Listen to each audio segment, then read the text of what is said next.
What's up, beautiful people, and welcome to Pure Glass Podcast, my creative space where I keep things all the way transparent about these movies. So y'all, we gotta get into some things, okay? I just took my shoes off. I'm about to get real comfortable.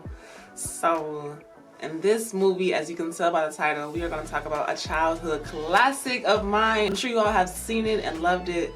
It's such a great movie, but you know, when it's a Pure Glass podcast review, we're going to get into the nitty-gritty of the shit, okay?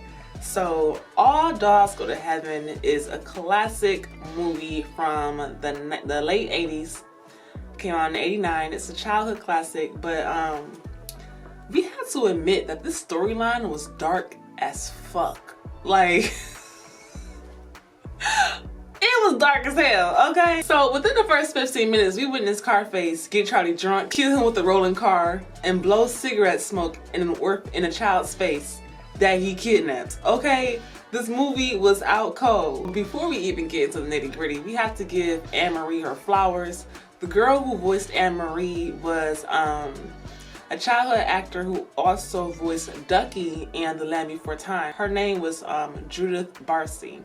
Okay, so unfortunately she died in a murder-suicide. Her dad was very jealous of her career, her success, and he had mental issues as well, so he ended up killing her and her mother, and then he had killed himself in a murder-suicide. So we're gonna give Anne-Marie her flowers. Once again, she voiced Ducky in The Land Before Time and Anne-Marie in All Dogs Go to Heaven right before her death. So shout out to her. This is really sad. But anyways, back to the movie. So this stuff completely went over our heads because they had some singing involved. It was animated and it was talking animals. Okay, so the storyline completely went over our heads as kids. But as I'm watching this, I'm like, hold on.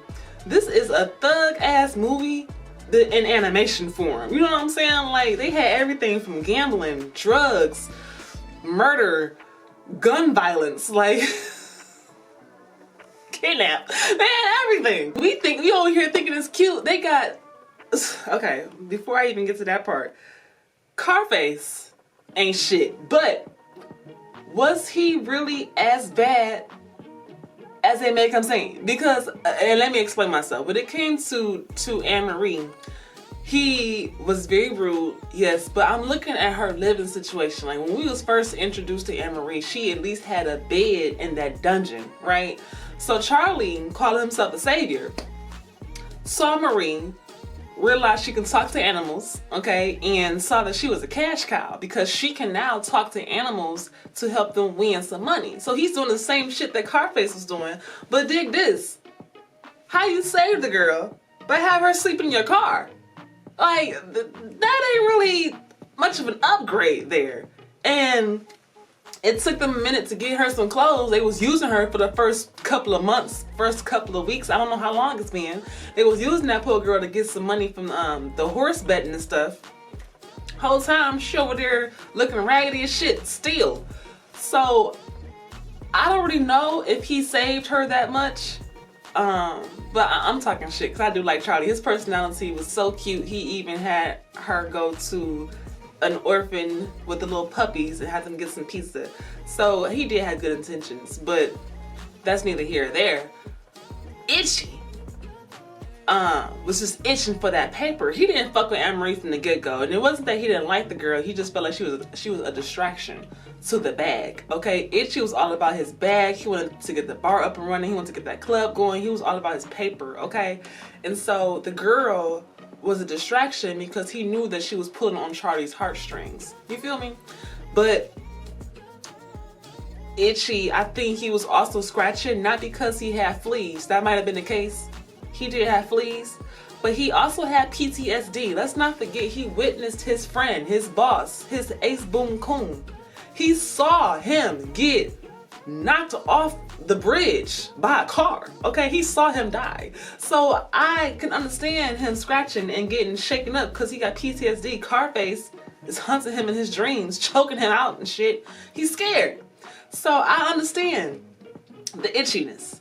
But let's also not forget the fact that he was just about his paper too. Okay, so he was itching for that money. But this movie is such a prime example of like social rules and sensitivity among different generations of children, because once again, this movie had like so much shit that would not fly in current times. You know what I'm saying? Like, I guess in the 80s and 90s grew up watching movies that had gun violence and stuff and not think much of it. You know what I'm saying? Like, this movie, child, it had Carface.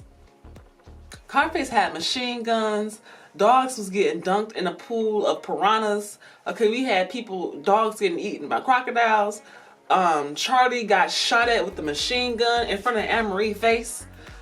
They was gambling, they was drinking, they was robbing people, kidnapping people. Okay, they was doing everything. And this movie was rated G. Child, this is what I'm saying. If this movie came out in 2025, All Dogs Go to Heaven remake 2025, you know how watered down that shit would be? It would not be any of that stuff. It would not be any of that because kids would be scared. They will imitate it, or they would just, oh no, that's not right, try to cancel it. So I'm just so happy that I am a millennial, okay? Because the movies and stuff that we grew up on was just outrageous. Like, it would never fly in this time. But the storyline in this movie is dark as fuck, and I'm like, dang, how is this rated G? I at least thought it was gonna be PG. At least. But it's rated G. And let's not forget, okay, towards the end of the film, after all the stuff I just mentioned, the robbing, the eating, the kidnapping, the gambling, the drinking, the shooting, all that, they had demons too, y'all. They had angels and demons in this film. So, literally, this movie was written by some thugs and gangbangers, and they put it into an animation film, okay? You gotta love it. You gotta love the 80s and 90s, because you can't get shit like this in the current times. You just can't. You can't. So yeah, they had angels and demons, and that's how the movie ended. We did get 2 deaths. As you know, Charlie did go back to heaven. Carface was eaten by the crocodile, so he went to heaven too. Anne-Marie finally got her family, because she was really infatuated with the Walnut family, whatever it was called. But yeah, it's such a cute little movie, and I love it. But once again, y'all, we had to admit that the storyline was deep, it was dark as fuck, and it's something that you don't really think about when you're younger, because it's just, dang, this is intense. Like, wow, all this action and stuff in this animation movie. But then when you grow up, you're like, wow, this storyline was something else for kids, So love it, love it, love it. That's all I have to say for this movie. I'm just so grateful that I'm a millennial, because I can appreciate the stuff that we grew up on. I can put my perspective on things. I really like this stuff. So, sorry y'all, I'm looking at my notes, don't mind me. Once again, movies that we grew up on, even though it might have been a little violent, they were raw, they were gritty, they were interesting, and they were real. But if you were to remake this movie, or several other films, or even some of our shows like Ed, Nettie, maybe, I don't think they remake that, but I know they got SpongeBob, Powerpuff Girls, and even Teen Titans. That's just to name a few. They revamped the shows, or tweak the shows to make them fit current times. And if you even watch Teen Titans Go, or the remake of PPG, and if you watch SpongeBob now, it's not the same. Everything looks bubbly and fun and weird. You know what I'm saying? Like, it's not the same raw grittiness that we would get from the shows that we grew up on in the 80s and 90s. So I just really appreciate being a millennial. Yeah. That's all I have to say for this movie. Once again, All Dogs Go to Heaven was such a great film. One of my favorites, but y'all, come on now. That was dark as shit. So thanks for watching the Pure Glass Podcast, and I'll see y'all in the next one. Bye.